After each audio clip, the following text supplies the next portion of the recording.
Dogar family से हमारा ताल्लुक है, ठीक है। तो इसलिए भाईजान हम सरदार कहलवाते हैं।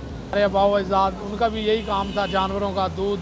8 बजे इसको पतीलों में डालते हैं, दूध को पतीलों में डाल के इसको बॉयल करने के लिए इसको रख देते हैं। बॉयल होने के बाद फिर इसको निकाल लेते हैं, निकाल के फिर इसको कढ़ाइयों में डालते हैं, बड़े कढ़ाइयों के अंदर डाल के फिर इसको दोबारा इसका अगला प्रोसेस शुरू हो जाता है। तो अगले प्रोसेस में भाईजान अच्छे तरीके से तैयार किया जाता है।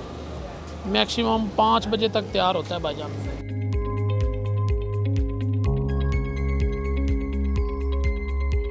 मेवाजात इसमें सबसे पहले तो काजू, खजूर, 4 मगज़, उसके बाद भाईजान इसके अंदर बादाम है, देसी घी है, शक्कर है, खोपरा है, सादा रंगीन खोपरा है, और मज़ीद इसका जायका जो है इन्हेंस करते हैं वो भाईजान इसमें बतौर कावा डाला जाता है, कावा तैयार करके। प्रोसेस है इसका तकरीबन 7-8 घंटे का। इसमें ये है कि सादा दूध मलाई 150, 200 ड्राई फ्रूट वाला, 250 देसी घी वाला।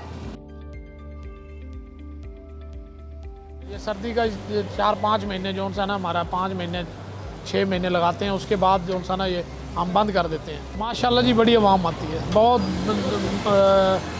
कॉल आई है मुझे अमेरिका से। अच्छा। गुलवीर सिंह बाटिया, अच्छा। कोई सिख था, उसने कहा भाजी गल ये है कि असी तुहाडे कोल अगले महीने की 6 तरीक को पाकिस्तान आ रहे हैं दुध पीने वास्ते। अच्छा। साढ़े कोल जड़ा ना बर्दाश्त नहीं हो रहा नहीं जा रहा, जड़ा ना तुहाडा हुलिया, तुहाडा तरीकाकार, तुहाडा दुध देख के लोगों की जड़ा ना अवेयरनेस तुहाडे कोल देख के साढ़े कोल नहीं बर्दाश्त हो रहा।